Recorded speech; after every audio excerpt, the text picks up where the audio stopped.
Y estamos aquí en una nueva edición de su programa preferido, el Vamos Somos Chilenos de la Radio Portales. Y el día de hoy me acompaña un hombre de mi misma generación. Aquí la patrulla juvenil se está tomando cada vez más los espacios de la Radio Portales. Me acompaña Cristóbal Laimos, parte del equipo de la Fundación para el Progreso. ¿Cómo estás, Cristóbal? Sí, todo bien por aquí, Joaquín, gusto saludarte. No sabía que éramos de la misma generación, una grata sorpresa, pero no, contento de estar aquí como siempre. Así es, Cristóbal, ¿eh? Y acá de la generación ahí de post 2000 se toma el programa. Y mira, la verdad que tenemos harto para comentar, ha estado bastante intensa la contingencia, tanto a nivel nacional como regional, y por supuesto, cómo no partir con lo que ha sido tema estas últimas semanas, que ha sido la famosa partida de la glosa republicana, esta glosa donde el gobierno, en su presentación de la ley de presupuestos, decidió no considerar la glosa republicana, una de las tantas partidas que históricamente se han dejado para el comienzo de los próximos gobiernos. ¿Cuál es tu opinión, Cristóbal, respecto a ese tema? ¿Qué opinión te merece el hecho de que no exista una glosa republicana para la administración que comience el próximo año gobernando en la moneda? Bueno, me parece que es una más de las tantas chapuzas que está intentando dejar este gobierno de izquierda a lo que viene a ser el próximo presidente, a las próximas personas que gobiernen, que claramente van a ser de las que actualmente somos de oposición. Similar me parece a lo que, por ejemplo, está pasando en la ley de presupuestos, que, por ejemplo, no va a haber un recorte. Entonces, me parece que un escenario más al final de chapuzas que están intentando dejar para intentar complejizar lo máximo posible lo que es el próximo gobierno. Sí, en particular, como hemos visto, obviamente, y creo que en general la sensación de los distintos equipos de las candidaturas ha sido, por supuesto, como con bastante decepción. En general, incluso la propia candidata del oficialismo, la Janet Jara, llamó al gobierno a reconciliar, por supuesto, una incorporación de la glosa republicana en una cuestión que también es bastante simbólica, si uno se pone a pensar, porque Janet Jara fue parte del propio gobierno, por supuesto, que está dejando, obviamente, sin presupuesto de libre disposición, que es la función que cumple la glosa, a, Claro. a la que podría ser incluso eventualmente una presidencia de Janet Jara. Nos llama mucho la atención también porque, por supuesto, y lo que dijo también la candidata Jara, que ella quería con ese presupuesto que se reconsiderase, financiar parte de la reconstrucción de los cerros de Viña del Mar, de Viña del Mar, que se quemaron durante la tragedia del 2 de febrero. No sé qué impresión te genera ahí, si es tan creíble o no el hecho de que una presidencia de Janet Jara esté ya considerada, obviamente, en la reconstrucción de Viña del Mar.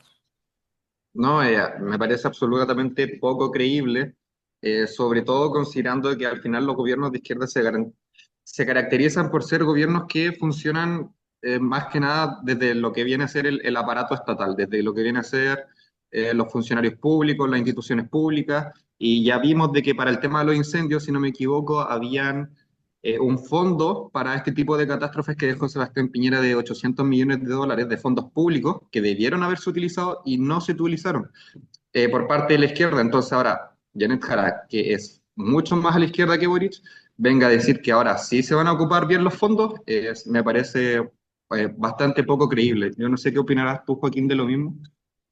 Sí, a mí me pasa un poco que es como que, como decías tú, incluso no es menor incluso el presupuesto que se corta en el fondo, porque como ahora tú son casi 800 millones que dejó el entonces gobierno de Sebastián Piñera a la presidencia de Gabriel Boric, que ahora no se consideran. Se está viendo ahí históricamente, yo vi incluso la línea de tiempo de cómo había evolucionado la glosa republicana a lo largo de la historia. Partieron, o sea, obviamente, según el crecimiento que ha tenido el país, de 200 millones que dejó el gobierno de Elwin Afrey, a Mm. 450 entre Bachelet y Piñera, 600 después de Piñera Bachelet, y ahora se corta y consideren cero, cero pesos. La verdad que es impresionante porque si uno se pone a pensar, no es que el gobierno haya incurrido, como si estuvo en un gasto gigante durante esta administración que considere obviamente una reducción del presupuesto de esa magnitud. Si uno se pone a pensar, nosotros que somos incluso de la región de Valparaíso, nos ponemos a pensar de que gran parte de los cerros de Viña del Mar no se han construido, o sea, ejecutado solamente solo el 15% de lo que se presentó para la reconstrucción. Si uno se pone a hacer ese hincapié en qué tanto se ha gastado plata en este gobierno, la verdad es que si uno se pone a pensar en cosas tangibles, no es tan así, pues, no se ha visto gran inversión social con el uso de los recursos públicos. Claro, exactamente, y más allá de que no se vaya a dejar una glosa republicana, es de que aún más encima se va a dejar una deuda de alrededor del 60% del PIB, hasta donde sabemos, según fuentes oficiales es un 40%, pero al final seguimos viendo casos hoy en día como lo que salió hace bien poco, como la ONG de Trecán, que son 6.000 millones desperdiciados por parte del Estado, y seguimos sumando, entonces al final, aparte de no dejarse una glosa republicana, se está dejando una deuda pública que quizás cómo la va a pasar cómo la va a pagar el próximo gobierno y que por supuesto la vamos a tener que pagar también todos los chilenos. Entonces, es un escenario bastante complicado. Yo no sé cómo vaya a deparar la situación, sobre todo porque si ahora como país, yo por lo menos lo que converso en la calle con las personas, con los conserjes, con, con el chofer del colectivo, es de que las cosas están muy caras, siguen todos los meses todo subiendo de precio, la situación de por sí ya es compleja, entonces lo que se va viendo es de que el panorama para el próximo año al parecer va a ser mucho más complejo, porque como país vamos a tener que asumir, bueno, el próximo gobierno va a tener que asumir una deuda bastante grande, que la vamos a tener que pagar todos los chilenos, y es que eso va a significar lo más probable un aumento de impuestos tal vez, o quizás qué tipo de otras medidas, pero que al final no van a terminar de ser beneficiosas para el ciudadano promedio. Sí, tú te tocas un tema muy importante que en el fondo es el crecimiento de la deuda. Cuando uno habla de deuda pública, en el fondo, nosotros que tenemos APP, yo creo que sobre 20 quizás, no sé cuál es tu caso particular, pero obviamente una generación que probablemente se va a tener que hacer cargo de esa deuda que hoy día se está concretando en el fondo. Porque la deuda al final es plata que pagan las futuras generaciones en el fondo. Y es una deuda que vamos a tener que asumir nosotros. Tú tocaste un tema también súper importante con el tema de la Fundación Trecán, porque cuando uno se pone a pensar, si bien el gobierno deja en cero esta glosa republicana, uno se pone a pensar, uno en qué tanto se habrán gastado en la plata, y aquí también uno ve un poco un fenómeno que se dio muy y que marcó mucho, obviamente, a un gobierno que ya está terminando, que es el caso fundaciones. Muchos recursos públicos estatales que fueron a dar a fundaciones de amigos, de parientes, de conocidos, que en base a pituto, obviamente, fueron ocupando los recursos de los chilenos. Para fines que fueron, de hecho, derechamente a financiar actividad política. Y uno se pone a pensar, obviamente, si es que esa inversión que se hizo en esas fundaciones da para entender de que por eso también se corta el presupuesto de la glosa republicana. Recordemos que este es el gobierno del caso Democracia Viva, donde obviamente muchas fundaciones que compartían militancia, lo que pasó en Antofagasta, obviamente, y con incluso militantes, Ceremi, que estuvieron condenados, con una diputada que está desaforada. Eh, si uno se pone a pensar, bueno, ¿en qué se gastó la plata del gobierno? Obviamente, uno hace, obviamente, el estrecho vínculo en el caso de fundaciones, es como un poco imposible no hacer ese vínculo, sobre todo ahora que se vienen elecciones también y que uno se da cuenta obviamente, de que la responsabilidad fiscal no marcó obviamente mucho la pasada del gobierno en cuanto al presupuesto. Sí, no, no, efectivamente. Y sobre todo me parece bastante curioso porque la campaña de Boric para presidente era se van a acabar los pitutos, va a haber más salud, va a haber más educación, todo este tipo de cosas, que poco más que el Estado va a funcionar correctamente, todo lo malo que había hecho, todo lo que había hecho mal Piñera, ellos lo iban a hacer bien. Y sin embargo, ¿qué es lo que estamos viendo? Al final se están robando todo el dinero porque al final no hay otra explicación. Hace poco incluso, si no me equivoco, vi una gráfica que ponía en comparación todo lo que generaba el empresariado chileno versus lo que administraba el Estado. Correcto. Y si no me equivoco, creo que el dinero que administra el Estado era bastante superior a lo que generaba el privado en Chile. ¿Y para dónde se está yendo esa plata? Porque al final no la vemos reinvertida, por lo menos desde que asumió Boric. Yo no veo en lo general, no sé, por ejemplo, no sé bajo qué administración se construyó el Costanera Center tal vez, pero más proyectos inmobiliarios como eso yo no he visto. No he visto mejoras en infraestructura pública, no he visto programas de salud al menos que hayan tenido un impacto real en las personas, y a mí eso me parece porque claramente el dinero, como el mismo caso fundaciones, se lo están robando. Y la explicación al menos que yo le doy es que para mí que cuando Boric asumió el gobierno es de que vieron que una persona joven sin mucha experiencia política, a lo mejor iba a estar en un puesto muy importante, y con toda la inexperiencia para el puesto que iba a asumir Gabriel Boric, aprovecharon precisamente eso, todas las chapuzas, o sea, los vacíos legales y todo este tipo de cosas para saquear la mayor cantidad de fondos públicos. Sí, a mí me pasa un poco, y de hecho, cuando hacíamos este vínculo del caso de fundaciones, sobre todo que estamos hablando un poco como de hecho de los recursos públicos, que estuve investigando ahora sobre esta Fundación Trecán, que fue una de las últimas fundaciones que ha estado obviamente en el ojo público por el tema de del crecimiento de los traspasos directos que ha recibido por parte del Estado. Si uno se pone aquí a investigar, obviamente, sin imputar obviamente ningún delito a nadie, eh, es que hay un estrecho vínculo entre Jaime Baza, ex convencional constituyente, hoy candidato a diputado por el Distrito 7, su principal asesor, jefe de campaña de Isaac Fuente Alba, dada que la fundación que recibió estos dineros, o que ha ido obviamente aumentando históricamente su presupuesto por parte del Estado, es uno de los presidentes del directorio, hermano del asesor del convencional base. Entonces, obviamente, si uno hace el vínculo, como decías tú, con este eslogan de campaña de no más pitutos, de que vamos a cambiar la lógica de lo mismo de siempre, que tenemos un estándar moral distinto, y se pone a ver en prueba, en tácita, lo que ocurre con estos tipos de traspasos desde el Estado a fundaciones, bueno, obviamente que el discurso se cae un poco. A mí me pasa mucho con esto que en el fondo uno siente que la política también va perdiendo valor en el fondo, obviamente, porque cuando uno se pone tan grandilocuente y obviamente y se pone desde un pedestal moral distinto al resto y recae en las mismas prácticas, obviamente lo que se erosiona es la confianza ciudadana, obviamente, en la clase política. Eh, no sé qué ahí, cómo lo ves tú, obviamente, como que tanto obviamente ha ido perjudicando al gobierno al caso Fundaciones y crees que esto también impactó quizás en la candidatura de Janet Jara y cómo se afronta esto, obviamente, desde la situación en la que estamos, donde obviamente han habido traspasos y cuestionado, obviamente, el hecho de la probidad en la administración pública. Y bueno, yo creo que hay varios puntos que se pueden tocar ahí. Es decir, el desprestigio, la degradación de la clase política, por ejemplo, es un gran punto. Un punto tan importante que incluso fue el punto que dio inicio al Partido Nacional Libertario, por ejemplo, que en poco menos de un año logró más de 50.000 militantes y que dentro de su, ¿cómo se dice? No puedo recordar bien, Base. dentro de su estatuto lo primero que dice es de que es un partido que surge como respuesta a la degradación de la clase política.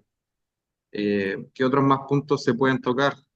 Eh, por ejemplo, bueno, también el desprestigio, ahora se ven menos, por ejemplo, lo que es la carrera diplomática. Antes, para ser político, se valoraba mucho lo que era la carrera, lo que habías estudiado, dónde habías estudiado, cómo te había ido en los estudios, digamos si tenías algún diplomado, algún magíster, algún doctorado.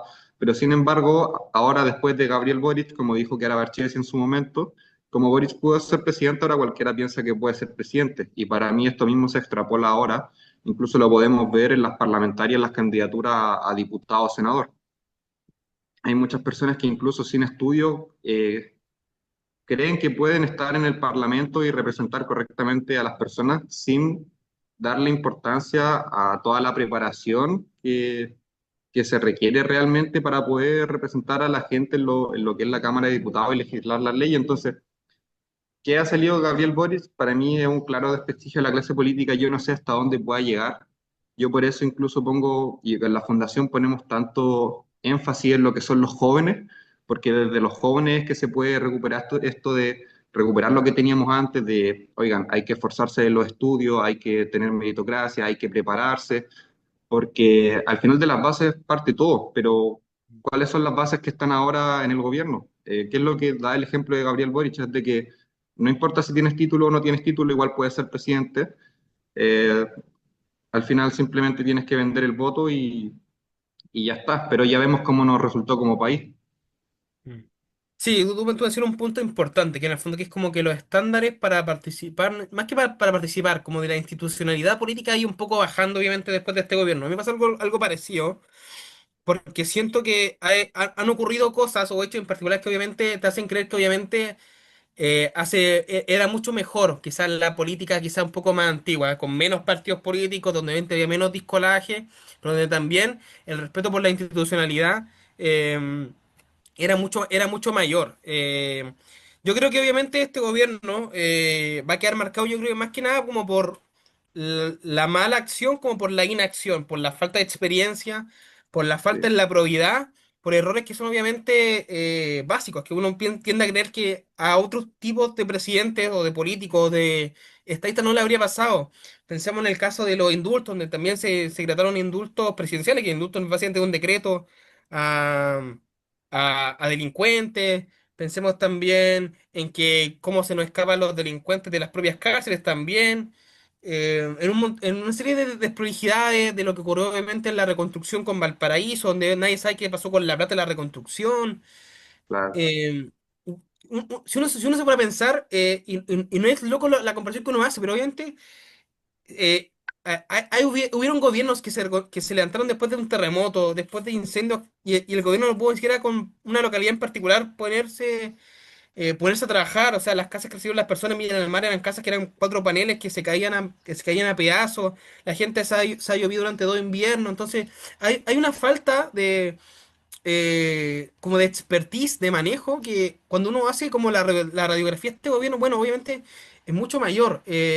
Aquí lo que pasó, y de hecho conozco a alguien que hace una cosa muy buena, dice, aquí llegó gente a hacer su práctica profesional a los cargos más altos del Estado, a los ministerios, Exactamente. a su secretaría, a la seremía, que les faltó, como decías tú, el título, y no sé el título, la experiencia de poder ir conectando, obviamente, esa experiencia vital aparte a la administración. Entonces, ¿cuál es mi lectura un poco con esto? Y a donde quiero llegar la discusión es, no da lo mismo por quién votar, ese punto. No da lo mismo por quién votar, no da lo mismo cuando se elige un gobierno también se eligen seremi, se eligen delegados, se elige un montón de cargos de alta responsabilidad. Entonces, sobre todo ahora que tenemos elecciones, obviamente, en un par de meses, de hecho, menos de 2 meses, de hecho, sepamos bien por quién votar. O sea, sepamos bien por quién votar y ahí obviamente te dejo un poco la pelota. ¿Cuál es la recomendación que se le puede hacer a las personas ahora que tenemos básicamente elecciones presidenciales a la vuelta de la esquina? Sí, exactamente. Es un buen tema de debate y es una muy buena pregunta. Y claro, yo creo que lo que se le podría decir a la gente es que examinen bien a los candidatos por los cuales van a votar. Ojalá sea gente con experiencia. Yo sé de que antes, por ejemplo, yo era muy crítico de la política tradicional. Yo decía no pueden estar los mismos de siempre, hay que dar espacio a gente nueva y todo esto, pero sin embargo, con Gabriel Boric dimos espacio a gente nueva, dimos espacio a los Giorgio Jackson, a los Camila Vallejo, eh, a los Boric, y ya vemos lo que pasó con gente inexperta. Entonces, mi recomendación, o lo que yo haría personalmente para estas nuevas parlamentarias, para estas presidenciales, sería escoger a gente con experiencia, que ya haya demostrado que tiene cierta capacidad de gestión, que ya haya demostrado al final que tiene las habilidades y las competencias para representar correctamente a la gente en el Parlamento, porque de lo contrario estaríamos volviendo a cometer los mismos errores, más ya sea gente de izquierda, gente de derecha, al final lo que necesitamos es gente preparada. No sé qué piensas tú de eso, Juaco. Eh, sí, o sea, la verdad, obviamente lo que ha ido ocurriendo obviamente que se ha ido obviamente bajando el nivel de política. Yo creo que lo que tenemos en noviembre es más que una elección presidencial, una oportunidad para poder ir recuperando el rigor de la política. Entonces, obviamente, lo que ha ido sucediendo, por supuesto, es que, cuando la candidatura del oficialismo se concentra en una sola persona, uno da a pensar de que obviamente no, las caras no van a cambiar mucho, que las caras no van a cambiar mucho. Obviamente las candidaturas de unidad explican eso, obviamente que los partidos se aglutinan en todo en base a una única persona y los equipos se estructuran en base a eso. Entonces, yo creo que la decisión que tienen que tomar las personas es un poco hacer ese como flashback de qué ha ido ocurriendo en mi vida en los últimos 4 años y qué es lo que quiero para los próximos 4. Y yo creo que ahí la decisión está súper marcada en base a que quizás la mejor opción es ir un poco cambiando cara. O sea, yo creo que lo que tenemos que ir orientando un poco es hacia eso. Yo quería también ahí preguntarte cómo ves tú el panorama un poco más presidencial, como cuál crees tú que es la lectura que se hace obviamente a un mes de las elecciones. El panorama presidencial.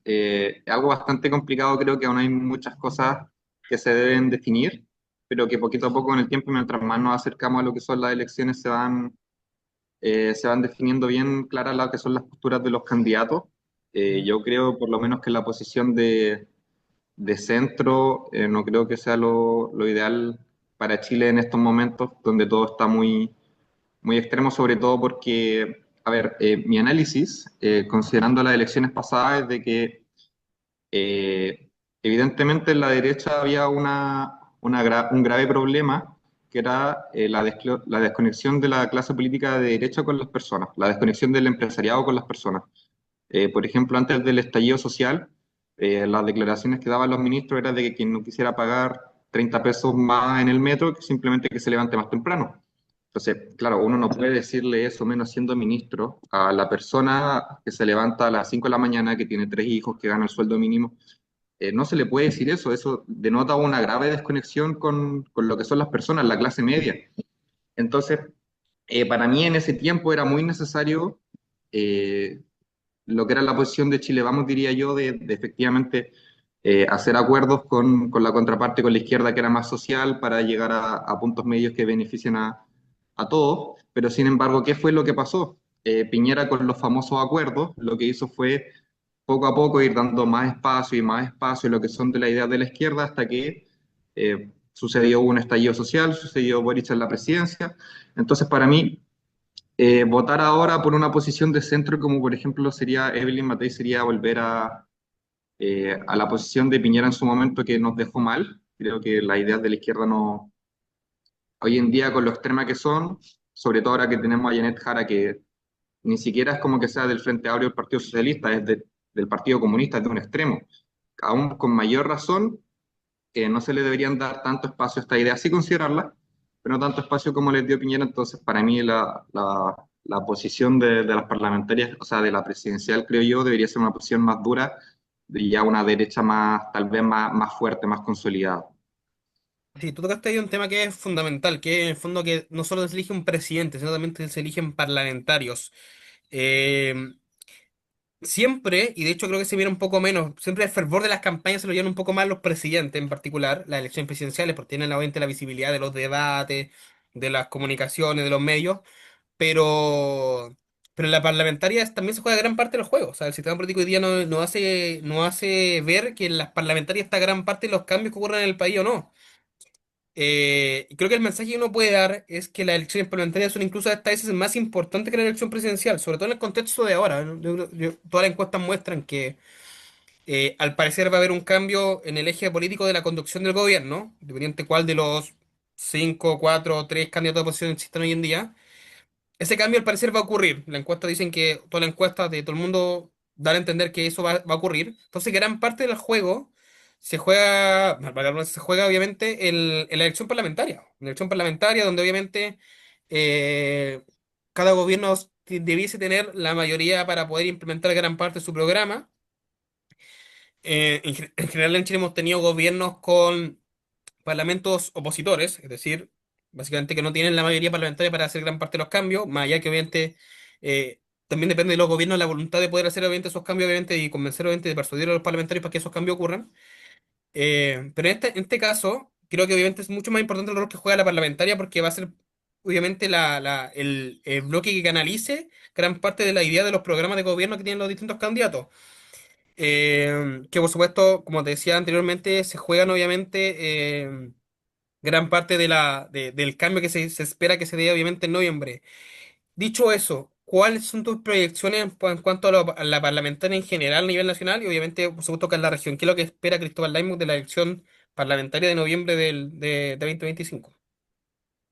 No, bueno, como decías tú, y que un punto, la verdad, bastante importante, que yo creo que igual se comenta poco, porque la mayoría de las personas están centradas en lo que es la presidencial, cuando las parlamentarias llega a ser, claro, incluso más importante que la presidencial, porque al final eh, los proyectos de ley, quienes los aprueban son la Cámara de Diputados o el Senado. Entonces, los proyectos de ley que se vayan a aprobar en el país durante el próximo periodo se van a ir en favor de los sectores políticos que tengan una mayoría en el Parlamento. Entonces, eh, mis proyecciones, yo la verdad espero de que pueda seguir ojalá más gente de derecha, incluso centro derecha, ojalá, aunque al final, sinceramente, yo creo que el panorama va a ser similar al de el año pasado. Al final los votos siempre se suelen repartir 50-50, de a lo mejor, creo, cuántos cupos tenemos por diputado, por ejemplo, por distrito, si no me equivoco, son 7 u 8. 8 cupos. Claro, y siempre suelen salir 4 y 4, 4 para la izquierda, 4 para la derecha, entonces no creo que eso varíe mucho, por lo menos para estas parlamentarias, a Sí, pesar pues, del panorama que estamos viviendo. Sí, como decías tú, incluso tuvimos hace un par de programas a Rafael González, otro, Samira Chocán también estuvo ahí en este programa, que son candidatos del Distrito 7. También nos mencionaban la posibilidad de poder llegar a ocho parlamentarios, 4 y 4 en un parlamento que se espera obviamente sea mucho más equilibrado en cuanto a lo que fue la elección de 2021. Y vamos llegando entonces a nuestra primera pausa comercial en el Vamos Somos Chilenos, bajo la conducción de Joaquín Sangüesa, nos acompaña Cristóbal Leinbach y nos vamos ahora en minutos a una pausa comercial. No esperen al segundo bloque que se viene mucho más entretenido. Y volvemos de nuestra pausa musical con más de su programa preferido, el Vamos Somos Chilenos de la Radio Portales. Joaquín Sangüesa en la conducción nos acompaña también Cristóbal Leinbach, parte del equipo de la Fundación para el Progreso. Y con Cristóbal hablamos hace un poco antes del cierre sobre el tema de las elecciones parlamentarias. Y harto revuelo ha generado últimamente la exclusión de mujeres, no solo en listas parlamentarias, sino también de parte de debates. Recordemos que las mujeres, en este caso, Tania Valenzuela firmó también una carta ahí, alegando exclusión femenina. Jorge Char se bajó de un debate. ¿Qué te parece, Cristóbal, todo este tema de la incorporación de la mujer en la elección parlamentaria? Bueno, me parece bastante característico de lo que es la izquierda más ideológica, con el tema del feminismo y buscar siempre esto, con el tema de la paridad y todo esto. Bueno, a mí principalmente lo que me parece más allá de hombres, de mujeres, lo que debe haber en los debates es simplemente gente capaz, gente formada, gente íntegra y eso al final va más allá de los géneros, creo yo. Si de 10 personas tenemos 8 mujeres que están capacitadas de venir 8 mujeres y si hay 8 hombres que están capacitados de venir 8 hombres, no creo que... No soy muy fan de la paridad. Personalmente, no sé qué opinas tú, Juaco, de eso. Sí, a mí es un poco que creo que gran parte de lo que ha ido ocurriendo con el tema del feminismo en general es que también se ha visto, o de la lucha de las mujeres, o de la preponderancia del rol de la mujer en la sociedad, se ha ido un poco como desdibujando como con el paso de esta administración. Si uno hace como un poco de recordatorio lo que ocurrió con el caso Monsalve, obviamente que golpeó durante el gobierno, lo que ocurrió con esta muerte de un suicidio, en realidad, una funcionaria del Ministerio de Hacienda. Como que el rol de la mujer un poco durante este paso de esta administración se ha ido como un poco diluyendo. Las candidaturas también de la lista de Unidad por Chile, que es la lista del gobierno de la candidata Janet Jara, no inscribieron mujeres acá en el distrito número 7, son de la lista 9 personas, 9 hombres. En el caso de la lista paralela, que es la de Jorge Char, de la Federación Regionalista Verde Social, hay una mujer, o sea, básicamente de 18 candidatos, 17 son hombres y hay una única mujer. Este era el gobierno, este era el sector político que hablaba harto como del feminismo, de la lucha de la mujer y como que un poco ha ido como siendo el principal disruptor, el principal emancipador del rol de la mujer. Entonces, como que creo que ahí uno ve perfectamente que la acción y discurso del Frente Amplio, el Partido Comunista, del gobierno en general, no está alineado realmente con las mujeres, sino es como una de las causas tantas instrumentalizadas en favor de votaciones, de elecciones, que después, cuando llega el momento de que realmente tome un protagonismo, como que un poco se va perdiendo un poco el discurso. No sé qué piensas tú ahí al respecto, Cristóbal. Sí, no, yo opino exactamente lo mismo. Al final, como tú decías, por un lado, el alcalde, bueno, el exalcalde de Jorge Sharp decidió no participar en protesta por la falta de paridad, pero al mismo tiempo de las 9 candidaturas del oficialismo, 8 son hombres y hay solo una mujer. Entonces, al final es claramente un discurso populista para seguir vendiendo el mismo mensaje en apoyo a ciertas ideologías que les benefician a ellos por temas que que ya sabemos, entonces, no, simplemente me parece una hipocresía. Si al final, si tanto quieren apoyar a la mujer y tanto creen en la ley de paridad, ¿por qué no ponen más candidatas mujeres? Y yo creo Sí, que o eso sea, sería más acertado, sí, más consecuente por parte de ese sector. sí, y totalmente. O sea, pensemos, por ejemplo, también en lo que fue no solo el caso Monsalve, o sea, por ejemplo, aquí en Valparaíso, el director del Parque Cultural es Jorge Baradit, que tiene una serie de tweets bastante cuestionados, misóginos, en cuanto al rol de la mujer. Y el hecho, podríamos hacer incluso la pregunta, ¿por qué la dirección del Parque Cultural del Paraíso la toma un hombre como Baradit y no la puede tomar cualquier mujer capacitada quizás por parte de incluso de la misma línea política del gobierno? Entonces, a la hora de los que hubo, de tener en consideración el rol de la mujer en la sociedad, vemos que el gobierno, por supuesto, sigue optando por hombres. O sea, ni siquiera un tema de paridad.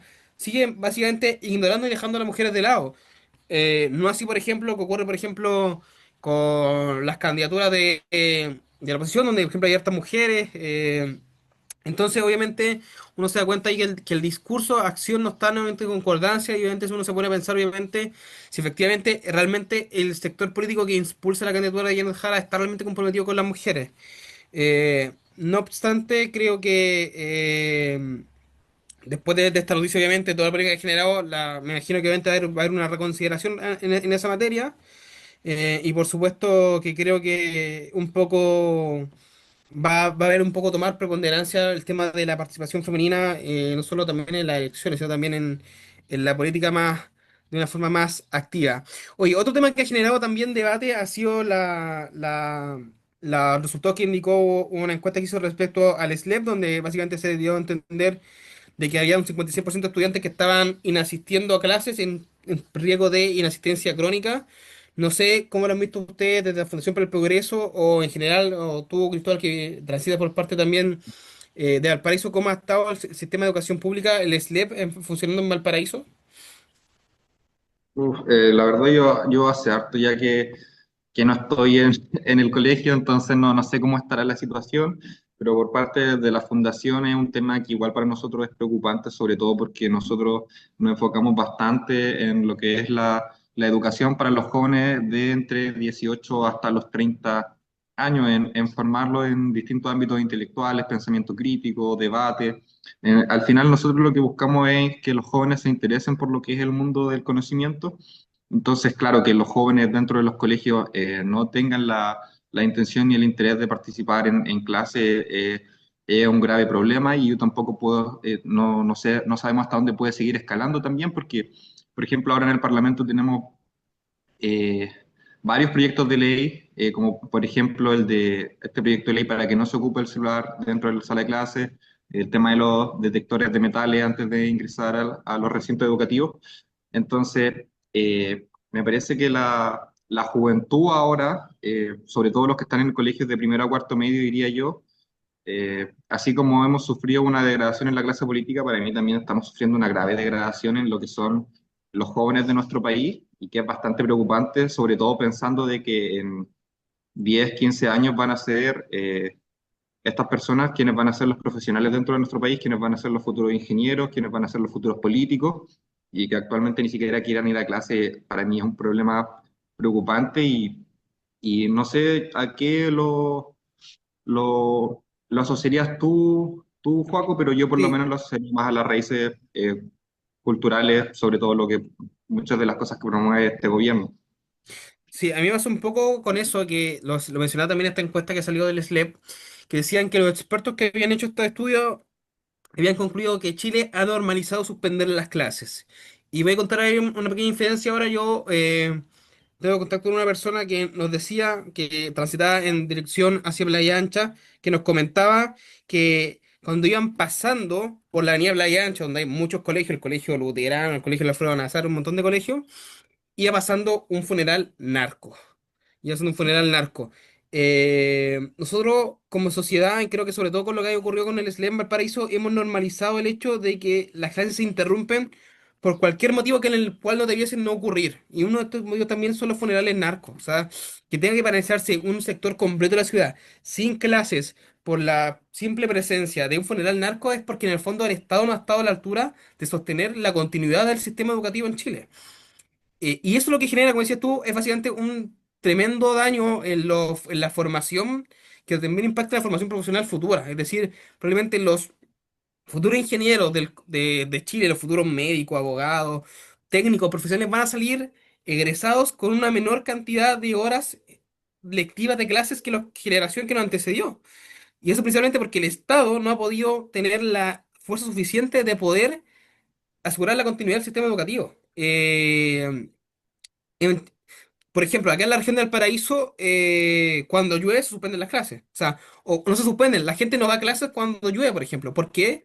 Porque no tenemos la infraestructura vial que nos permita, por ejemplo, que cuando ocurra una lluvia no se queden las calles intransitables, no se inunden las principales avenidas, que no se generen aglomeraciones. Entonces, cuando tú tienes toda una región que prácticamente ante cualquier evento fuera de lo normal requiere que haya una suspensión permanente de clase, bueno, lo que tú me haces en fondo de impactar y enfoco, y de hecho pasó una mala sordura, empobrecer aún más el futuro de la sociedad en cuanto en el fondo no puedan asistir a clases. El estudio arrojó básicamente que los usuarios del SLEM Malpaso son básicamente 8.600 personas, están asistiendo menos del 85% a clases. En el colegio donde yo estudié, cuando tú tenías el 86% de asistencia repetida en el fondo. Entonces, ahí hay una tremenda señal de alerta en el fondo, cuando incluso antes hablábamos de elecciones, pero cuando hay elecciones también eso no implica que los otros problemas sociales recurrentes se posterguen. Y por supuesto que hay en educación hay un tremendo desafío. No sé cómo ves tú el panorama, Cristóbal, o cuál de Pri sería obviamente tu diagnóstico un poco en parte de la situación que se está viviendo con la educación en Valparaíso. Sí, no, sí, un poco. Los problemas que estamos viendo referente a lo que son los estudiantes faltando a lo que es el colegio, a lo que es la educación, tú lo atañas más a lo que son las razones más, problemas como los funerales narcos, cuando llueve, por ejemplo, los colegios que no tienen la suficiente infraestructura como para tener clases en condiciones dignas. Yo más que nada lo ataño más a lo que viene a ser el contexto cultural. Por lo menos yo cuando estudiaba en el colegio no existía ChatGPT, no existía TikTok, no existían tantos estímulos. Entonces yo no sé cómo ahora lo estarán viviendo gente que, como los adolescentes, que sabemos que son mucho más receptivos a los estímulos que nosotros que ya estamos más grandes, que ellos son mucho más receptivos a lo que son TikTok, a lo que son, pero antes no estaba esto como de, pero si esta tarea me la puede hacer ChatGPT, entonces ¿para qué la voy a hacer? ¿Para qué voy a estudiar si ahora todo es tan Claro. fácil? Entonces eso igual es un claro desincentivo más lo que es la educación y a mí sinceramente me parece un gran peligro porque dentro de todo al final ahora los estudiantes tienen la libertad de decidir si asisten o no asisten a clases, si estudian o no estudian. Entonces, si el panorama sigue así, evidentemente esto no se puede mantener durante el tiempo, no se puede permitir que nuestros jóvenes vean el colegio como algo optativo, como algo opcional, como algo sin importancia. Entonces, para mí debería existir una serie de incentivos por parte del Estado para mejorar lo que es la asistencia a clase, o al menos que no siga bajando, ya que de lo contrario lo que tendría que existir sería una imposición estatal de efectivamente ver cómo se obliga a los estudiantes a estudiar, y para mí todo lo que sea una imposición estatal siempre es malo. Entonces, me gustaría ver soluciones por parte del Estado en base a incentivos para no terminar cayendo en una imposición de decirle a los estudiantes, bueno, básicamente obligarlo a lo que, a cumplir con sus obligaciones. Sí, efectivamente. Yo creo que incluso cuando tú hablabas como un poco de la imposición estatal, gran parte y de hecho no nos dice sorprender que gran parte de estos problemas están ocurriendo bajo la administración del SLEP, ¿ya? Del LED, del Sistema Local de Educación Pública, donde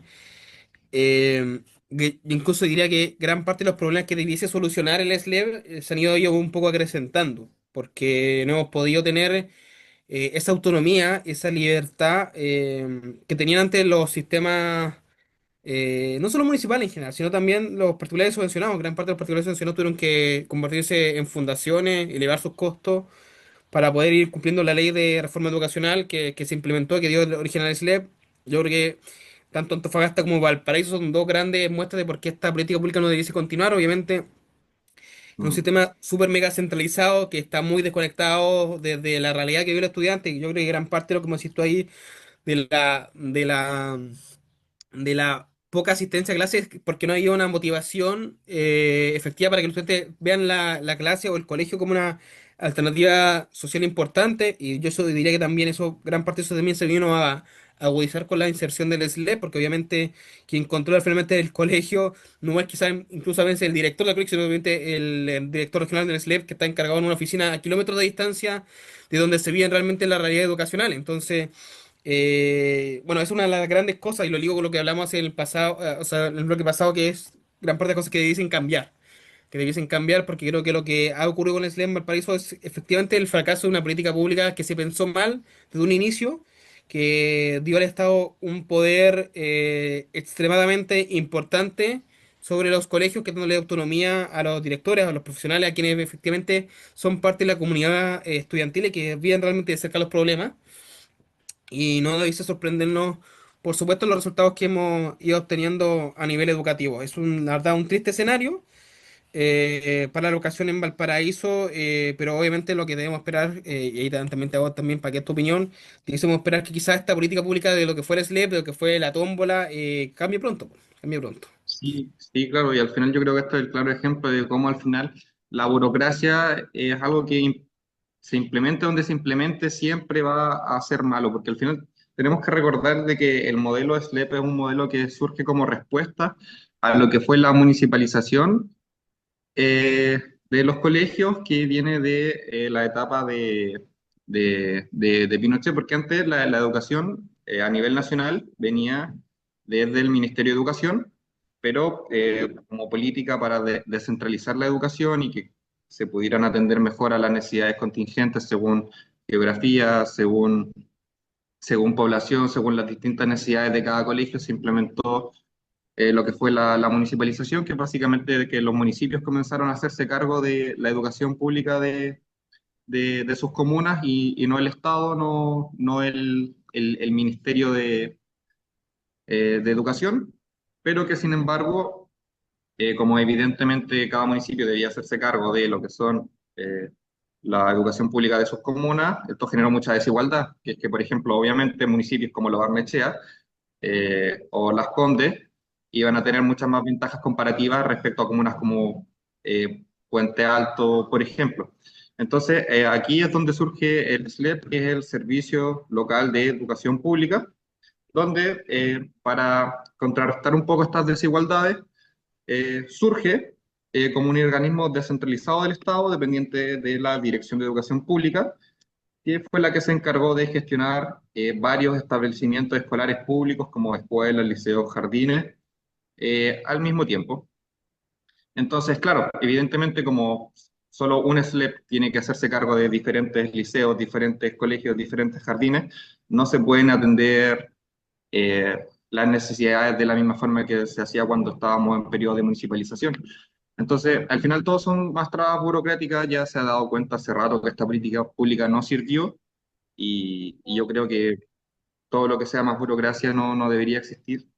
Pero tampoco sé qué solución podríamos idear en torno a la educación, porque si sabemos que la municipalización generó una desigualdad y ahora la solución que se propuso como política pública es el SLEP, que nos generó más trabas burocráticas. Entonces, mi pregunta va, y no sé qué se te ocurre a ti, Juaco, de qué podríamos hacer en torno a la educación, ahora que sabemos que el SLEP no está funcionando. Sí, yo creo que ahí lo que tiene que ocurrir, obviamente, mucha gente habla de la contrarreforma. Yo no digo que el sistema municipal sea la solución efectiva para mejorar la educación pública en Chile. De hecho, yo diría que gran parte del origen del SLEP está asociado a que esas fallas que hubieron en la probidad también en la administración de las municipalidades, no todas por supuesto, en la administración de las municipalidades de la educación pública. Yo soy más de la idea, aquí hay mucha gente lo ha planteado, el sistema voucher, creo que también una solución efectivamente que abarata los costos también de lo que puede ser muchos colegios que tuvieron que hacerse fundación básicamente o privatizarse en el fondo para poder cumplir con la ley de reforma escolar. Creo que el sistema voucher es una muy buena solución, eh, pero yo creo que el principio rector esencial debiesen ser dos. Uno, que creo que los padres tienen el derecho preferente de elegir la educación de sus hijos, que creo que con el sistema de la reforma escolar que se ha implementado se ha ido perdiendo. La tómbola ha sido un completo fracaso en ese sentido. Y lo otro que debiese preponderar efectivamente es la autonomía de los distintos proyectos educativos para poder implementar obviamente sus establecimientos educacionales. Yo creo que cuando hay más autonomía, que quienes tomen las decisiones estén más cerca del problema efectivamente, es cuando mejor le va la educación. Y lo vinculó con un caso en particular. Nosotros conocemos a un director del Liceo Oriente que no puedo nombrar, obviamente. Pero nos decía, cuando nos faltaba papel confort, por ejemplo, en la escuela, teníamos que mandarle un correo al director del SLEP que él se demorara en respondernos para autorizar la compra y recién ahí podíamos efectivamente comprar el papel confort. O sea, es cosas que no pueden pasar en el fondo. O sea, tener a los niños sin papel confort porque estás esperando la respuesta de un burócrata que te diga que sí, efectivamente lo puedes comprar Bueno, obviamente que ahí es donde gran parte del problema radica en el fondo. Cuando personas sienten que el lugar en el que pasan mayor parte de su vida, o sea, de su vida en este tema escolar, no está funcionando, obviamente los incentivos para no pertenecer a aquello y terminar ahí, como decía la encuesta, con serios problemas relacionados al narcotráfico, la drogadicción o el crimen organizado, obviamente se convierte en un problema mayor. Pero como no todo es malo, otra cosa que queríamos comentar es que acá en Valparaíso se ha estado desarrollando distintas actividades en la última semana. Tuvimos hace un par de días atrás la clasificación de los Cóndores en Viña del Mar. Tuvimos el domingo pasado la maratón de Viña del Mar. Entiendo que hoy día juega Chile con México a las 20 horas aquí en el estadio Elías Figueroa de Valparaíso. Y ahí quería preguntarte, Cristóbal, ¿cómo has visto tú el despliegue de eventos deportivos que han ido ocurriendo acá en la región durante estas últimas semanas? Si te soy sincero, la verdad es que no he estado muy al tanto desde que pasó la etapa de la generación dorada de la selección. La verdad es que ha habido un claro declive, entonces no he estado tan al pendiente de los deportes, pero sí, como buen porteño, como bien habitante de Valparaíso, he visto que ha estado por acá cerca de la zona el tema del rugby, el tema del fútbol, la selección sub-20, donde he visto un gran apoyo a nuestro seleccionado y eso es la verdad que me pone bastante contento porque a pesar de que no nos esté yendo muy bien en general, el apoyo de los chilenos sigue estando ahí y yo creo que eso nos deja igual bastante bien como país el no dejar votado a nuestro seleccionado. Sí, mira, a mí me pasa ahí un poco que mucho hablábamos en este programa hace un par de episodios de lo importante que hay recuperando los espacios públicos como forma también de ir ganándole terreno, no solo al crimen organizado, sino también a ciertas incivilidades que van ocurriendo en la región. Yo creo que lo que ha ido ocurriendo con el Mundial Sub-20 acá en la región del Paraíso es positivo. Lo que ha ido ocurriendo con la clasificación de los Cóndores también fue positivo. Y también es un incentivo, sobre todo con lo que estamos hablando últimamente con el tema del deporte, que en el deporte también hay una posibilidad real de movilidad social, de generar condiciones de ir ganándole también terreno al narcotráfico, a la drogadicción. Si tú me preguntas en particular, creo que debiésemos más como país incentivar este tipo de eventos que ocurren en las regiones, porque de gran parte de la infraestructura está en Santiago. Es un desafío importante también llevarlo acá a la región, obviamente, como se instalen eventos, centros deportivos también para el desarrollo de ciertas actividades que incluso, como decías tú también, van más allá de lo que fue el éxito del fútbol chileno. Muchas veces gran parte de las pantallas mediáticas se le lleva al fútbol y no a este otro tipo de deportes como fue el tema de los cóndores con el rugby. Y eso en particular, o sea, yo creo que estamos ante una muy buena situación a nivel de masividad de eventos deportivos. También ocurrió el Festival de los Mil Tambores también el fin de semana pasado, aunque también dejó mucha basura. Pero creo que ese es el camino que debemos seguir hacia una sociedad donde también se fomente el deporte, la actividad física, donde también los espacios públicos se tiñen de eventos deportivos. No sé qué pensáis tú ahí, Cristóbal, si compartí un poco no mi diagnóstico. Sí, no, exactamente, Joaco, porque al final no todo en los deportes se trata de resultados, sino al final el deporte también se trata de todo lo que transmite. El tema de la unión, la disciplina, el esfuerzo. El deporte en sí traspasa muchos valores que suelen ser muy positivos para la gente en general y sobre todo para los jóvenes. Yo creo que mientras más se fomente esto, suele ser mejor para nuestras nuevas generaciones que a lo mejor puedan tal vez dejar un poco lo que es el TikTok de lado del chat GPT y interesarse por más cosas del mundo real que también mejoran su salud física, su salud mental. Entonces, para mí, ver esta alta participación, como lo decías tú, también me parece algo positivo y ojalá que se pueda seguir fomentando por parte de las municipalidades y de las personas también en general que se motiven a participar en actividades deportivas y más que nada eso. Sí, hay números, me gusta mucho hablar de números a veces. 15.000 personas corrieron la maratón de Viña del Mar el día domingo, un evento que duró prácticamente desde las 7 de la mañana hasta los últimos cortes de calle que ocurrieron cerca de las 5 horas. Yo también escuché ahí un pequeño debate, obviamente, si es que por el tema de las calles cortadas. Yo tengo mi opinión, te voy a preguntar también. Yo creo que por un día que se corten las calles, 3 4 horas, con tal de que se vea movimiento, deporte, actividad física, en particular, más allá que yo entiendo que obviamente puede generar una pequeña demora, un retraso en el flujo vehicular, creo que vale totalmente la pena. Un día a la semana no va a hacer, no va a hacer daño, día domingo también. Así que obviamente, si tú me preguntas, y de hecho te doy una opinión, yo creo que calles cortadas 3 4 horas por deporte vale la pena. Yo creo que vale la pena. Sí, bueno, además fue un domingo temprano, tampoco es como que haya mucha gente que, evidentemente también está la gente que trabaja en la mañana y esto puede haberles molestado un poco, pero efectivamente, un día a la semana yo creo que a nadie le hace daño, sobre todo en ese horario de día domingo. Yo en lo personal voy a la iglesia los domingos, este domingo me tocó ir a la iglesia, me tocó toparme con el corte de tránsito, no tuve problema en llegar, entonces eh, creo que el corte de tránsito como fue planificado, fue bastante bien planificado, yo en lo personal no tuve problemas. Y creo que también una vez cada cierto tiempo no hace mal, sobre todo si es para una buena causa como lo es fomentar el deporte regional. Y con ese mensaje de Cristóbal cerramos el capítulo de hoy, el Vamos Somos Chilenos de la Radio Portales, el de este día miércoles. Joaquín Sangüesa en la conducción y estuvimos también acompañados de Cristóbal Laimos, parte del equipo de la Fundación para el Progreso. Así que nos vemos muy pronto en un nuevo episodio del Vamos Somos Chilenos. Muchas gracias.